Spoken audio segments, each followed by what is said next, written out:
Millionaire CEO caught homeless pregnant woman being humiliated at his company. What he did next stunned every employee. The rain fell mercilessly over the downtown streets of the concrete jungle that Tuesday evening. It was not a passing drizzle, but a dense, gray downpour, the kind that washes the asphalt and seems to try and wash away the hope of those without a roof. The drops pounded against the tinted windows of armored cars and streamed off the awnings where so many sought temporary refuge. In the midst of this hostile scenery walked Elena. At 26, she should have been in the prime of her youth, perhaps planning her future or celebrating professional achievements. But at that moment, her only achievement was staying upright. She carried an advanced, 8-month pregnancy, a weight her aching back could barely sustain. Every step was an effort. Every breath was accompanied by a sharp pang of exhaustion that went far beyond the physical. Elena paused briefly under the awning of a closed newsstand to catch her breath. She placed a hand protectively over her belly, feeling little Lucas kick. "Hold on, my love," she whispered, her voice husky. "Mommy is going to make it. Today has to be the day." She looked at her reflection in a darkened storefront window. Her face was pale, with deep circles under her eyes that betrayed nights spent in overcrowded city shelters, or worse, on park benches when the shelters were full. But what hurt Elena most wasn't the hunger or the cold. It was the memory of who she used to be. There was a time, not long ago, when Elena Vasquez was a respected name on Wall Street. A brilliant corporate strategist, known for her sharp mind, capable of managing impossible crises and saving companies from bankruptcy. She had a comfortable apartment, friends, respect. But life has its cruel traps. The trust she placed in an envious former business partner, Mark, cost her everything. He orchestrated a silent fraud, drained the accounts, and, with the cold ruthlessness of a predator, pinned the blame on her. The legal battles drained her savings, decimated her reputation, and finally, her dignity. With no family to support her and her name unjustly smeared, doors slammed shut. Eviction was inevitable, and now here she was, about to make her last desperate gamble. Elena adjusted her navy blazer. It was her only clean professional attire, preserved in plastic garment bags like a sacred relic, the only physical evidence that she had once belonged to another world. She wiped a splatter of mud from her trouser cuff with a tissue and lifted her chin. Before her, imposing and challenging, stood the glass tower of Vanguard Holdings, the largest corporation in the city. It was a building that radiated power. Elena knew the odds were minimal. Who would hire a heavily pregnant woman, visibly worn down, and without a fixed address? But necessity did not allow her the luxury of doubt. She needed to believe that her resume still counted for more than her appearance. While Elena gathered her courage on the wet sidewalk, high above, on the top floor of that same tower, the atmosphere was equally heavy, though for different reasons. Raphael, the CEO of Vanguard, stood before the enormous glass wall of his office. At 33, he had the world at his feet, or so the business magazines claimed. Heir to a billion-dollar legacy and owner of an enviable strategic mind. But anyone who looked closely into Raphael's eyes would see a frightening void. He observed the city below, tiny and distant, with a melancholic gaze. The office was silent, a silence that screamed the absence of life. Raphael had recently returned from a 6-month sabbatical. It wasn't a vacation, it was an escape. The tragic loss of his wife, Clara, in a car accident, had completely unbalanced him. Clara was his anchor, the person who reminded him that life wasn't just numbers and profits. Without her, the corporate world seemed cold, sterile. He felt like a stranger in his own company. Upon returning, he realized that, during his absence, Vanguard's culture had shifted. Executives who prioritized aggressive targets over humanity had gained ground. Raphael knew that, in part, the fault was for his omission, for giving himself over to grief and allowing the ship to drift. He sighed, the sound echoing in the empty room. "What are we doing here, Clara?" he asked the emptiness, as he did every day. "What is the point of all this?" A sudden restlessness came over him. He needed to get out of that glass bubble. He needed to feel if there was still any heart beating inside that giant company. In a rare impulse, Raphael decided to go down to the lobby. Without security, without alerting the front desk, without the usual entourage of assistants. He just wanted to walk, see the people, try to reconnect with reality. The elevator descended smoothly, floor after floor, carrying the building's most powerful man toward a destiny he could never have predicted. In the polished marble lobby, the air conditioning maintained a pleasant temperature, violently contrasting with the storm outside. The environment smelled of expensive coffee and fresh sanitization. People in suits hurried past, speaking into their latest generation cell phones, oblivious to the drama about to unfold. Elena entered through the revolving door.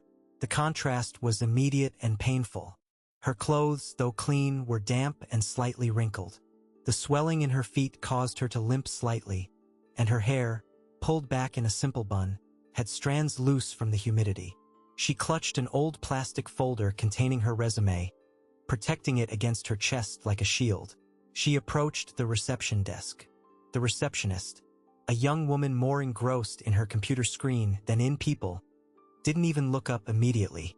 "Good afternoon," Elena said, trying to keep her voice firm and professional, ignoring the ache in her back. "I'd like to know if it's possible to speak to someone in the Human Resources Department. I have vast experience in management and—" The receptionist finally looked up. Her gaze swept over Elena, stopping at the prominent belly and the worn shoes. There was silent judgment there, the kind of look that wounds more than words. "Do you have an appointment?" the young woman asked dryly. "No, I don't. But I brought my resume and—" Before Elena could finish, a loud, scornful male voice cut through the conversation. "What is this? Did this turn into a soup kitchen overnight?" It was Brad, the operations manager, a middle-aged man, impeccably dressed, but with that unmistakable air of entitlement common to those who believe their title grants them cruelty. He was talking with two other employees near the desk and, upon seeing Elena, decided to make her the stage for his arrogance. Brad approached, laughing mockingly, drawing the attention of everyone passing through the lobby. "Did you get lost, dear?" he said, invading Elena's personal space. "The nearest community outreach center is 3 blocks down. This is Vanguard Holdings. We deal in millions, not handouts." Elena felt her face burn. Her heart pounded, and for a moment, she feared fainting. But she couldn't retreat. Not for Lucas's sake. "Sir, I am not asking for charity," she replied, gathering all the dignity she had left. "I am a professional. I have years of experience in corporate restructuring. I am only here seeking an opportunity to submit my resume." Elena's response, polite and articulate, seemed to irritate Brad even more. He didn't expect the beggar, as he had already labeled her in his mind, to have a vocabulary. To him, this was an affront. "Professional." Brad let out a forced laugh, looking at his colleagues for approval. "Look at you. You're wet, you smell like the street, and you're about to pop. What kind of business do you think we are? A daycare center?" People in the lobby stopped to watch. Some looked away, embarrassed, but no one intervened. The silence of the good is what allows the noise of the cruel, and there, in that luxurious lobby, humanity seemed to have taken the day off. "Please, sir, there is no need for rudeness." Elena tried to argue, but her voice began to tremble. Tears, which she fought so hard to hold back, threatened to fall. "I just want to leave a paper. If there is no interest, I will leave." "You are leaving right now," Brad shouted, losing patience and pointing a finger in her face. "The street is that way. Get out before I call security to drag you out like the trash that you are. You're dirtying my company's marble floor." The humiliation was public, raw, and devastating. Elena felt her legs weaken. She clutched the folder against her belly, as if trying to shield her son from those poisonous words. She took a step back, defeated. Hope had been crushed by the boot of arrogance. It was at that exact moment that the private elevator doors opened silently. Raphael stepped out, still immersed in his thoughts, but the commotion at the desk caught his attention. He saw Brad's aggressive posture. He saw the pregnant woman shrinking away, trying to maintain composure while being verbally whipped. And he heard the final phrase, "Like the trash that you are." Something inside Raphael snapped. The blood, which seemed to run cold in his veins since his wife's death, began to boil. That gratuitous cruelty was the trigger that woke his dormant soul. It wasn't just a violation of company rules. It was a violation of human decency. He advanced. His steps were firm, echoing on the marble. Raphael's presence was naturally imposing, but now, charged with indignation, it was overwhelming. The environment instantly fell silent as employees noticed who was approaching. Brad, still with his back to the elevator, continued to distill his venom, unaware that his audience had frozen in fear. "And don't think about coming back here, or I will ensure that. You won't be guaranteeing anything, Brad." Raphael's voice cut the air, icy and firm, but with a weight that made the operations manager jump in fright. Brad turned, and the color instantly drained from his face. He turned pale, his mouth opening and closing without a sound escaping. "Mr. Raphael, I didn't know you were. I was just maintaining order." This woman. Raphael didn't look at Brad. His eyes were fixed on Elena. He saw the tremor in her hands, the shame stamped on her face, and felt a tightness in his chest. It was the image of vulnerability. "Maintaining order?" Raphael repeated, turning his scorching gaze back to the manager.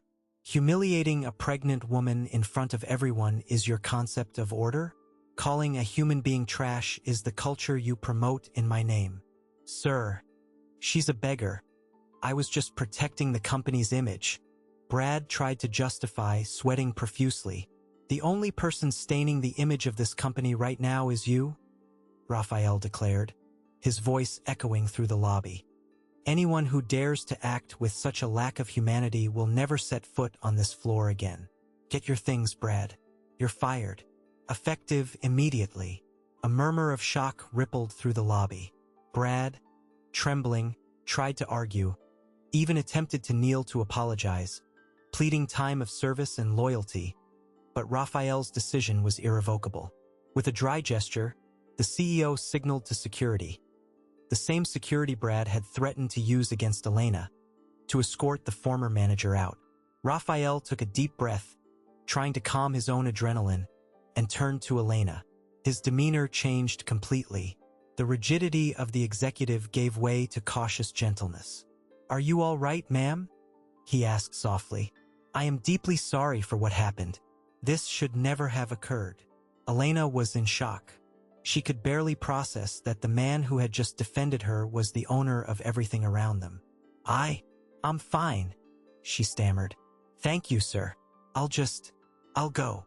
She made a move to leave, still embarrassed, but Raphael noticed the folder she held so tightly. "Wait, please," he requested. "What is your name?" Elena stopped. She hesitated for a second, afraid that saying her name would bring up the past slanders. But that man looked at her with a sincerity she hadn't seen in a long time. "Elena," she said. "Elena Vasquez." The name hit Raphael like a lightning bolt. His memory flashed. He knew that name, not from society columns or gossip, but from market reports, from the analyses of success cases he had studied years ago. "Elena Vasquez?" he repeated, frowning, seeking confirmation in her eyes. The man, Ager, who turned around Luminatech in 6 months? The strategist who predicted the housing market crash before anyone else? Elena lowered her eyes, surprised to be recognized not for her current misery, but for her past talent. "Yes, that's me. Or at least I was," she whispered with a sad smile. Raphael looked at her with new eyes. He no longer saw a woman in distress. He saw a market legend, a brilliant mind that had been chewed up and spat out by the system, but who was still standing, fighting. He felt a wave of profound respect, mixed with overwhelming compassion. "You don't worry, Elena. Talent doesn't disappear in the rain," Raphael said with conviction. "I read your articles. I studied your strategies.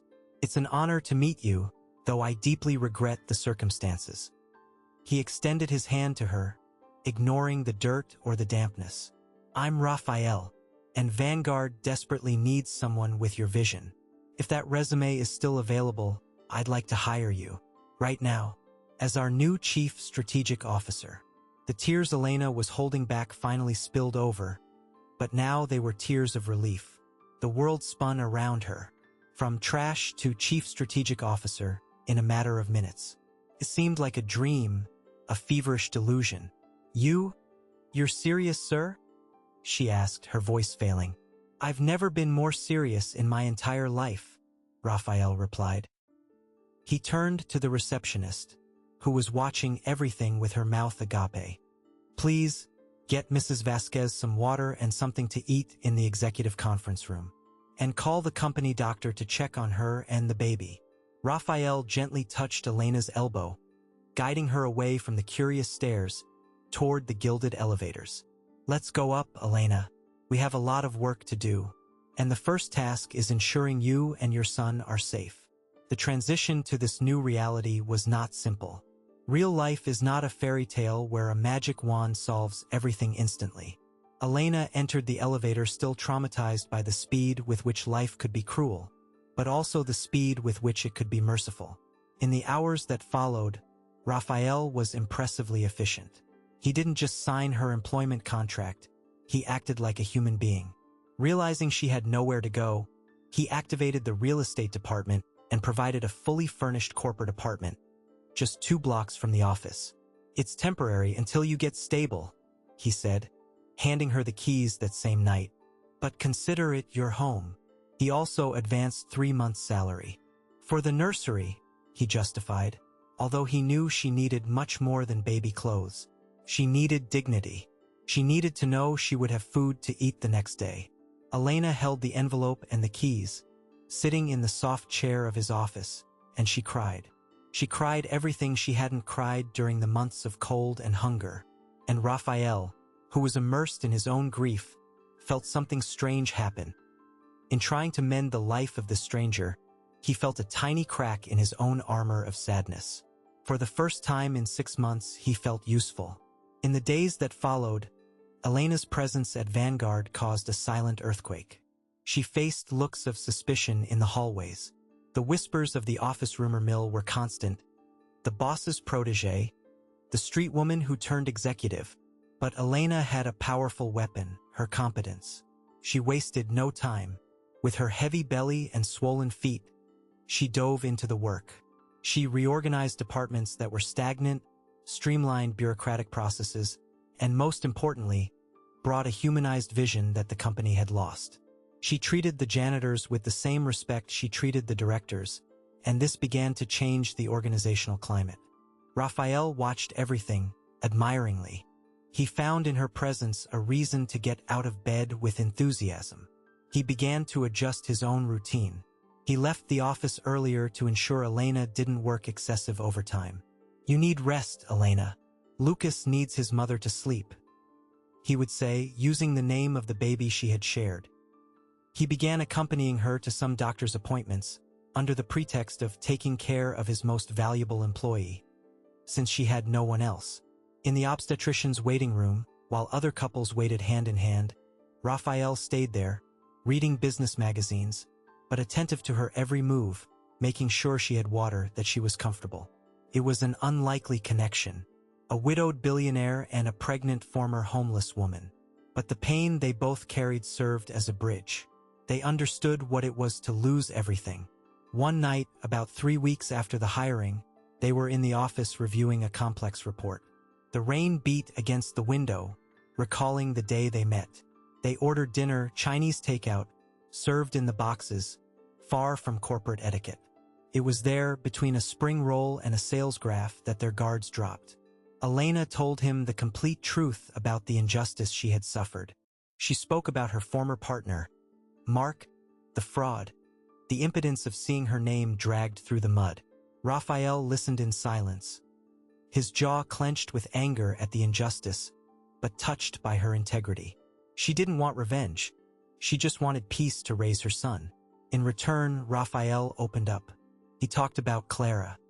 He spoke about the deafening silence of his enormous house.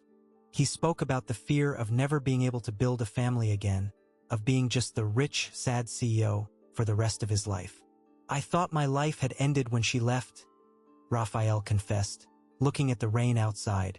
"But seeing you fight, Elena, seeing how you protect Lucas against the entire world, it woke me up." Elena reached across the table and lightly touched his hand. A gesture of friendship, of gratitude. "You saved our lives, Raphael. I will never forget that. And you are saving mine even without knowing it," he replied with a shy smile. A reciprocal care was being born there, solid as concrete. He protected her and the baby's future. She, with her resilience, was healing his past. Trust grew every day, every meeting, every shared meal. They were not just boss and employee. They were survivors who found a safe harbor in one another. Elena's life was, finally, intertwined with Raphael's in a way neither of them could easily undo. She brought light to his glass tower. He brought security to her chaotic world. But life, as always, likes to test the strength of newly formed bonds. And while they built this fortress of trust, shadows from the past began to stir on the periphery, watching, waiting for the right moment to strike. You see, life has these things.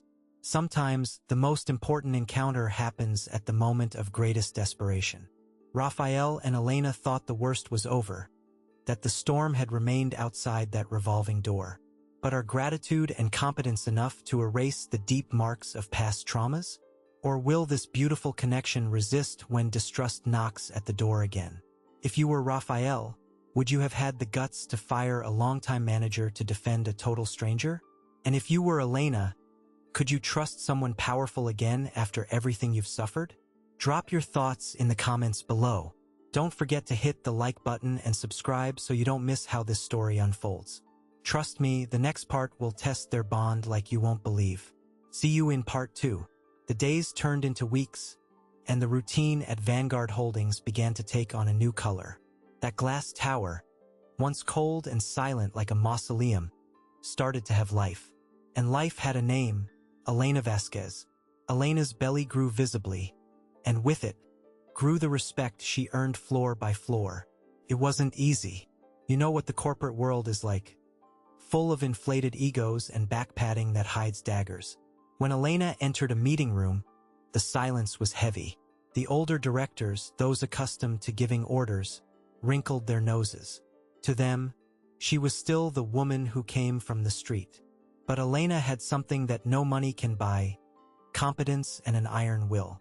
In a short time, she discovered flaws in million-dollar contracts that had gone unnoticed for years. She suggested simple changes in logistics that saved a fortune in the very first month.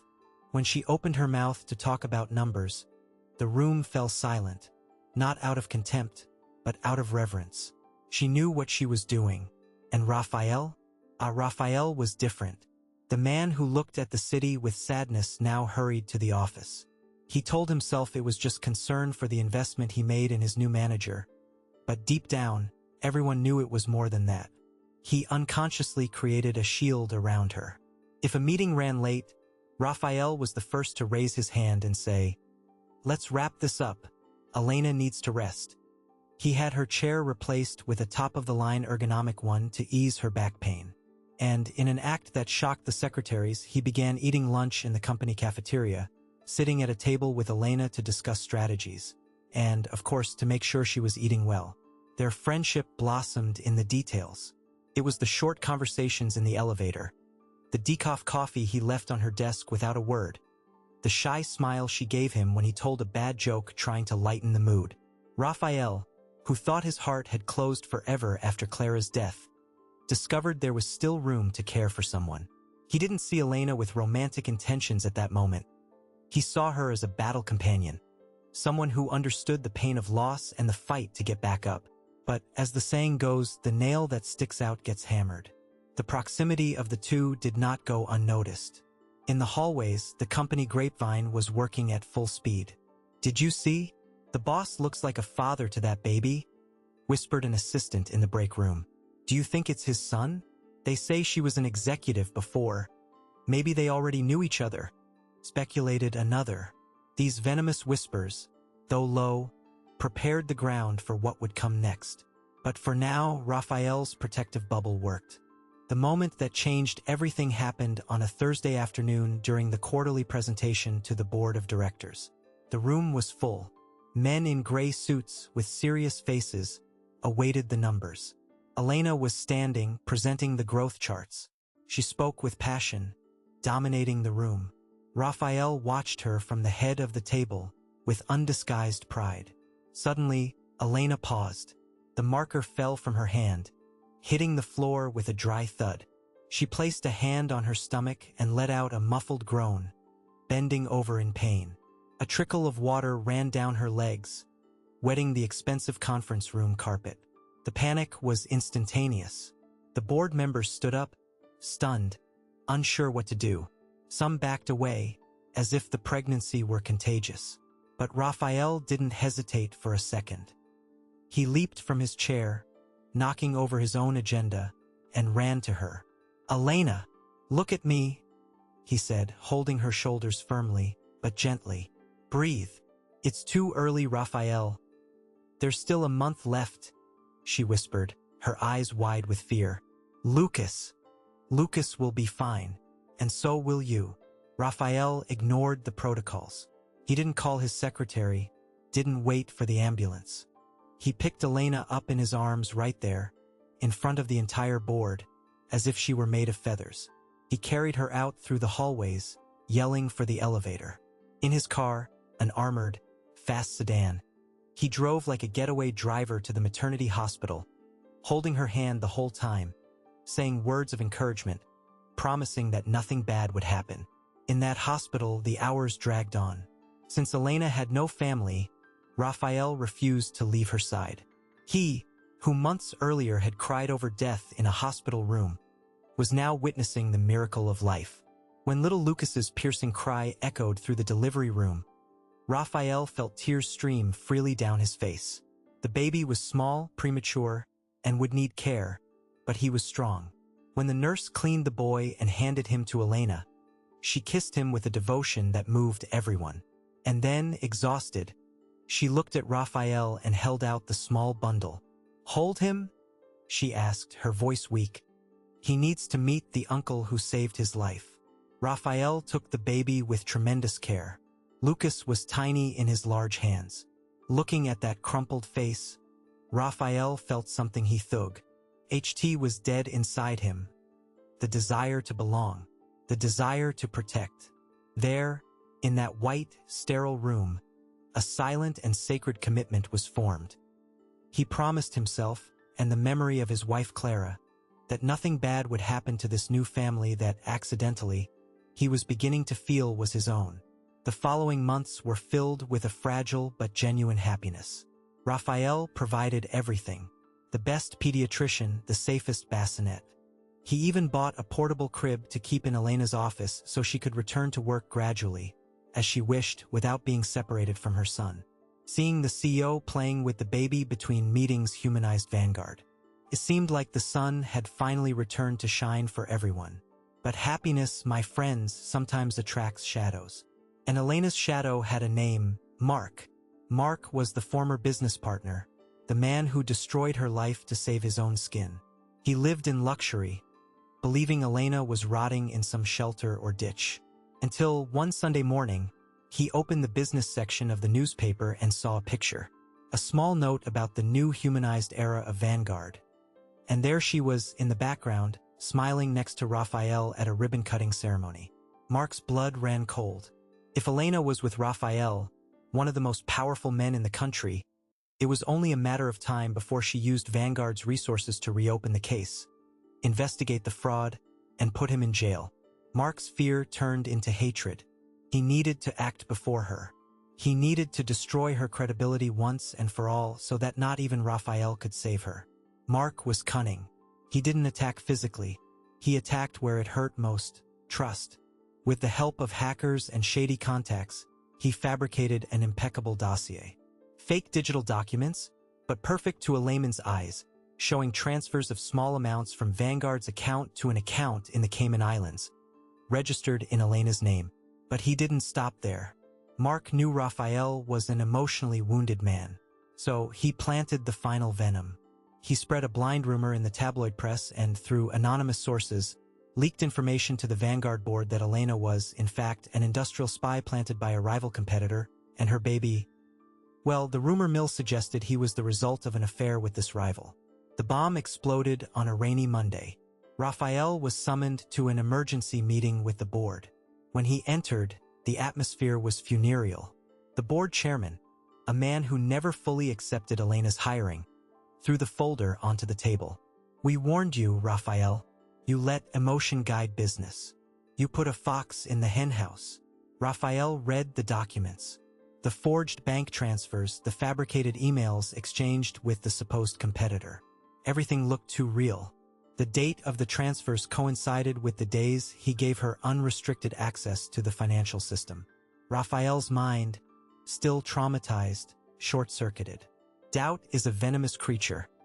Once it strikes, the poison spreads fast. He remembered how intelligent Elena was, how she understood fraud. Did she use me? He thought. Was all this, the friendship, the baby, just theater to rob the company and destroy me? The fear of being betrayed again, of being made a fool of, blinded his reason. He sent for Elena. She entered the room smiling, with Lucas in her arms, ready to show the week's results. But the smile died as soon as she saw Raphael's expression. He was not seated. He was standing, looking out the window, his back to her. "Raphael? Did something happen?" she asked, feeling a chill run down her spine. He turned. His gaze did not have the warmth of the last few months. It was the eyes of the cold, ruthless CEO from the beginning of the story. "Put the baby in his crib, Elena. We need to talk." He threw the papers in front of her. "Explain this to me. And don't lie. I've had enough lies in my life." Elena read the papers, trembling. She saw the accusations of theft, of espionage. She saw the dirty insinuation about Lucas's paternity. The shock was so great that she felt nauseous. "Raphael, this is false. This is Mark's doing. I'm sure of it.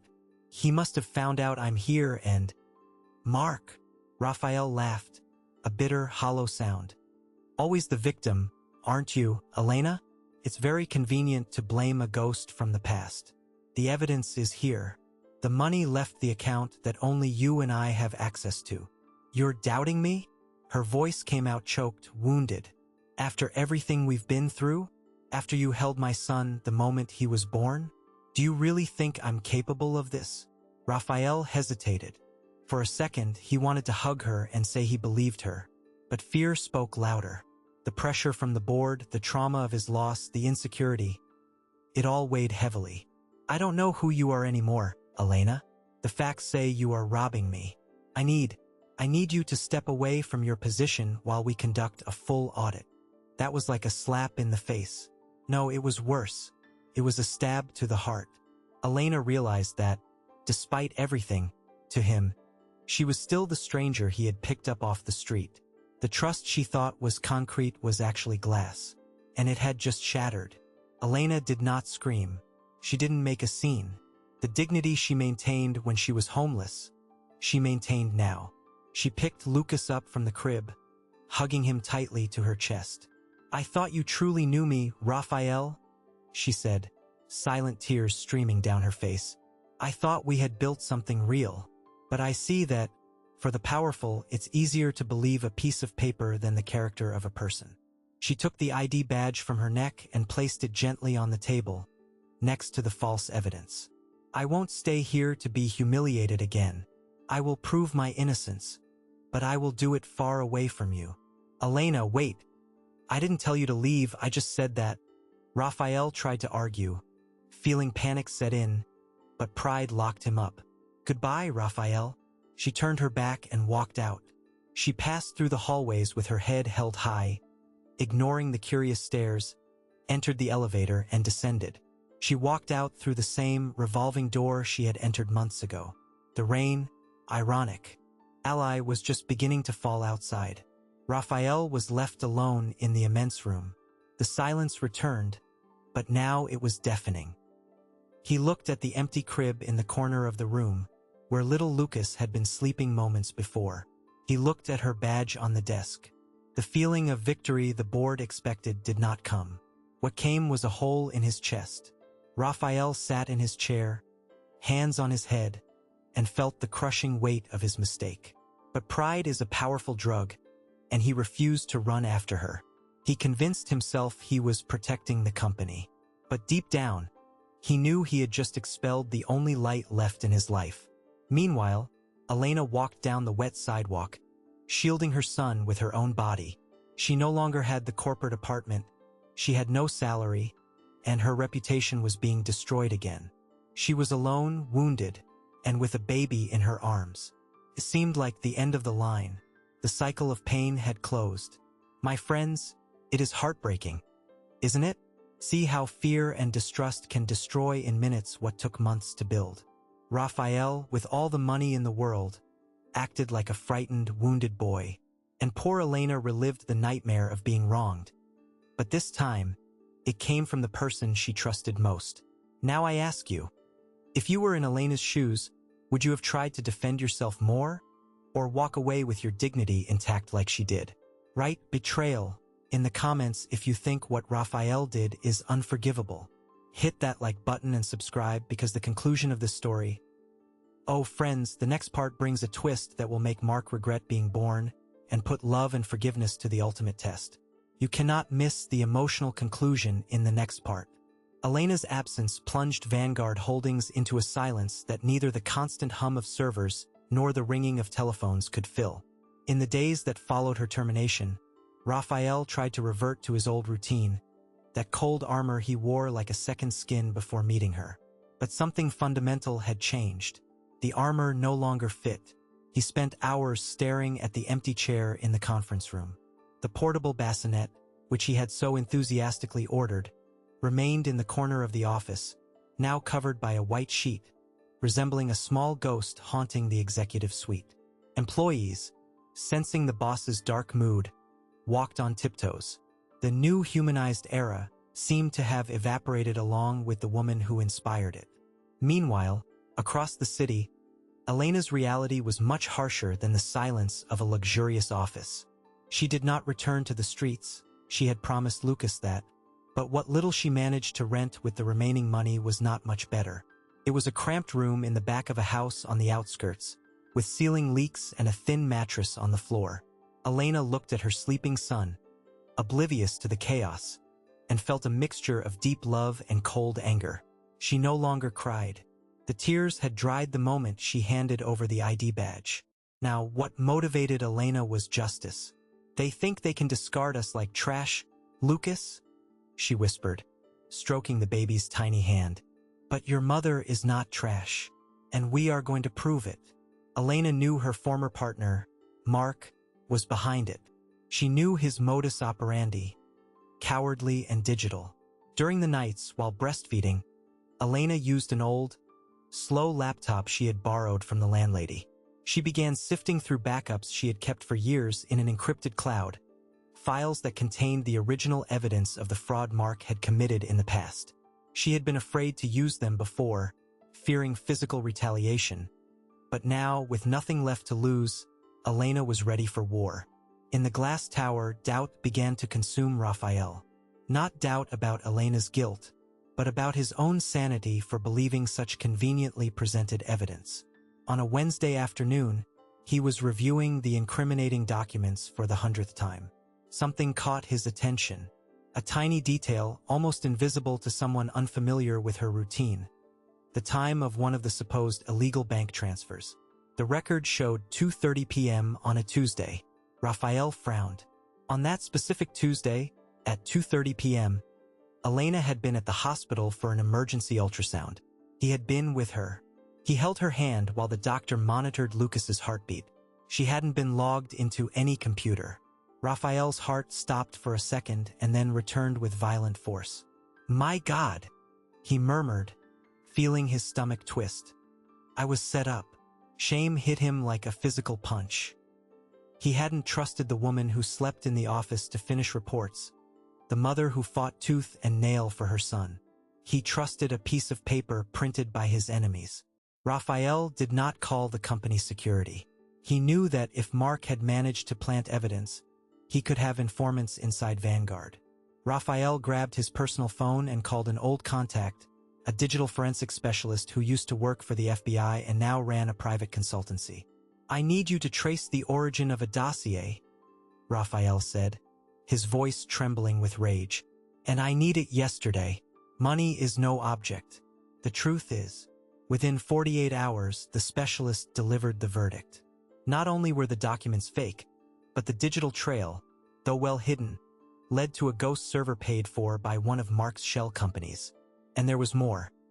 Intercepted emails where Mark bragged to an accomplice about having gotten the street tramp out of the way and left the billionaire widower crying over an empty crib. Reading that, Raphael felt a fury he had never experienced. But above the fury, there was a devastating pain. He had expelled Elena. He had humiliated her, exactly as Brad had done in the lobby months ago. The difference was that Brad was a cruel stranger. Raphael was the man who was supposed to protect her. He needed to fix it. But first, he needed to publicly clear her name. The perfect opportunity or the stage for the reckoning would be that very night. It was the annual industry gala, an event where Mark was scheduled to receive the Entrepreneur of the Year award. The irony was bitter, but Raphael would turn it into justice. The ballroom of the city's most expensive hotel was packed. Crystal chandeliers, long dresses, French champagne. Mark was on stage holding the trophy, giving a hypocritical speech about ethics and overcoming adversity. He smiled, feeling untouchable. That's when the ballroom lights flickered. Mark's microphone failed.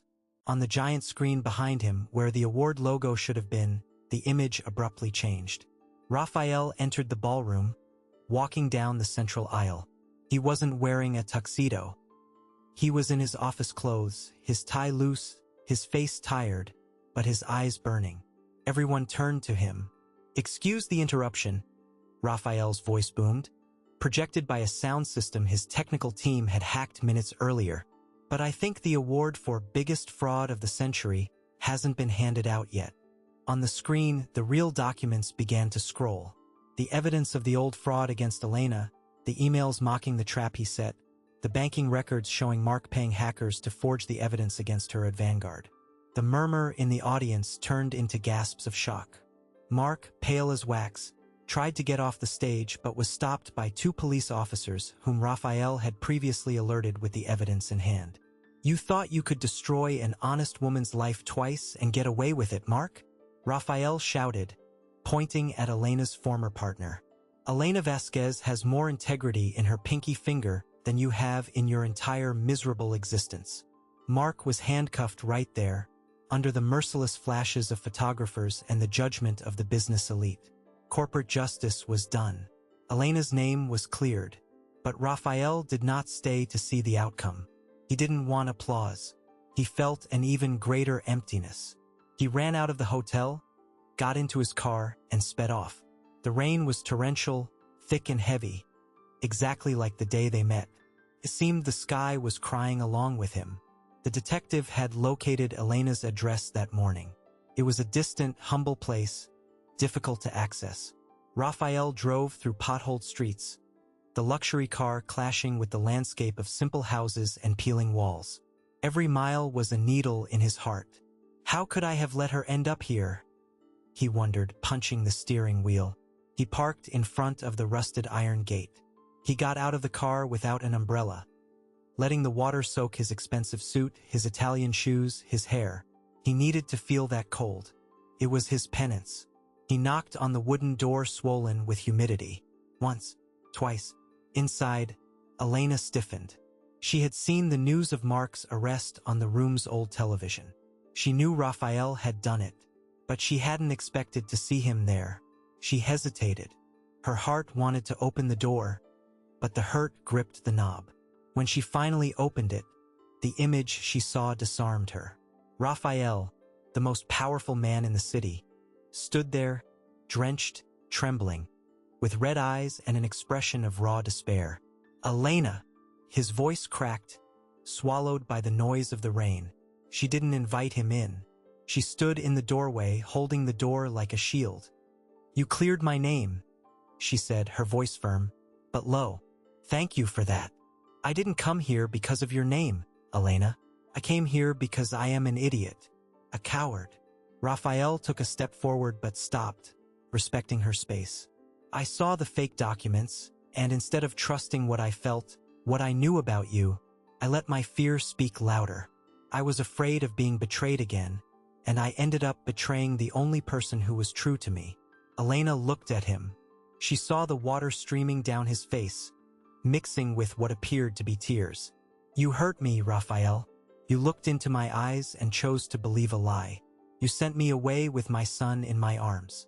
That doesn't get erased with an apology in the rain." "I know," he nodded, lowering his head. "I don't expect you to forgive me now. I don't deserve it. But I couldn't spend another minute without telling you that you are the best part of my life. The company is empty without you. My house is a tomb without you both. I don't want to be the untouchable CEO. I want to be the man who deserves your trust." Raphael knelt right there on the muddy sidewalk. It wasn't a theatrical gesture.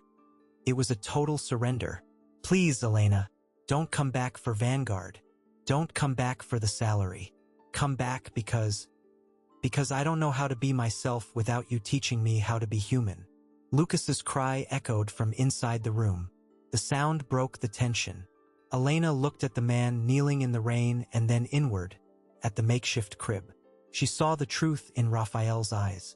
She saw that his trauma had blinded him, but that repentance was now opening his eyes. She sighed, a long exhale that seemed to release months of tension. "Get up, Raphael," she said, extending her hand. "You're going to catch pneumonia, and Lucas needs a healthy uncle." Raphael took her hand. The touch was electric, warm, familiar. He stood up, still uncertain. "Does that mean?" "That means you can come in and dry off," she cut in, serious, but with a soft sparkle in her eyes. "But things are going to change. I am not your protege, Raphael. I am not your charity. If I come back, it will be as your partner, with an active voice.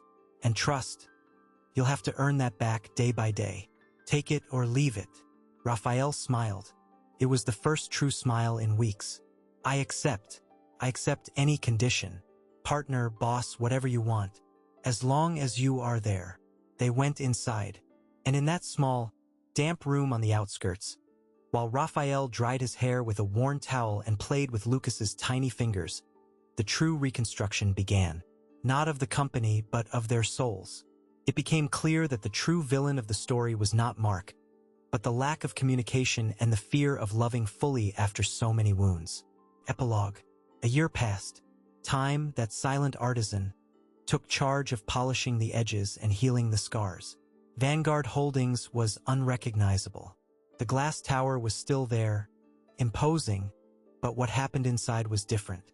The lobby, the stage of that first humiliation, now housed a daycare center for employees' children and a training center for people experiencing homelessness. The Second Chance program, conceived by Elena and fully funded by Raphael, became a national benchmark for social responsibility. Elena walked the halls with the confidence of someone who controls her own destiny. She now occupied the chair of executive vice president, but her door was always open. Lucas, now a plump and laughing 1-year-old, took his first wobbly steps on the plush carpet of her office, under the watchful eyes of the secretaries who spoiled him endlessly. But the biggest change wasn't in business. It was at the country estate where, on a sunny Saturday, an intimate ceremony took place. There was no press, no society column photographers, just the closest friends and loyal company employees. Raphael waited at the makeshift altar in the garden, visibly nervous, adjusting his bow tie every 5 seconds. He looked toward the garden entrance with the anxiety of a teenager. When the music started, Elena appeared. She didn't wear a traditional, opulent, shiny wedding dress.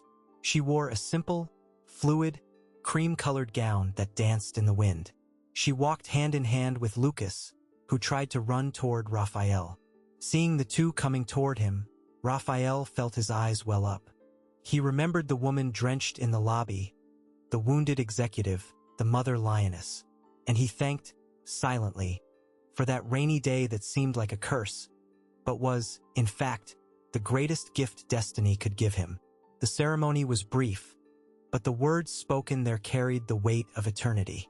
"I promise," Raphael said, holding Elena's hands, "that fear will never again be greater than our love. I promise to be your partner, your shelter, and, above all, the man who believes in you, even when the world doubts." Elena smiled, that smile that illuminated everything around her. "And I promise," she replied, "that I will always remind you who you truly are, Raphael, that our family, born in the storm, will always be our sunshine." They kissed amidst the emotional applause of the guests. Lucas, wanting to participate, grabbed Raphael's legs, asking to be picked up. Raphael lifted the boy and embraced Elena with his other arm, forming there, in that triple embrace, an unbreakable fortress. The story of the street woman turned executive became a corporate legend, told in speeches and books. But for Raphael and Elena, the meaning was much deeper and simpler. They looked at each other and knew, where once there was humiliation, loneliness, and injustice, now there was a legacy of hope and an unbreakable love. Life had exacted a high price, yes, but the change came in the form of complete happiness. And so ends the journey of Raphael and Elena, my friends. What a story, isn't it? From rock bottom to the top of the world, proving that dignity and true love always find a way, even when all seems lost. Now I want to know from you, what did you think of Raphael's grand gesture of tracking Elena down in the rain? If you were her, could you have forgiven him? Write, "Second chance" in the comments if you believe everyone deserves another shot at happiness. Don't forget to hit the like button, subscribe, and share this video with someone who needs a dose of hope today. A big hug, and until next time.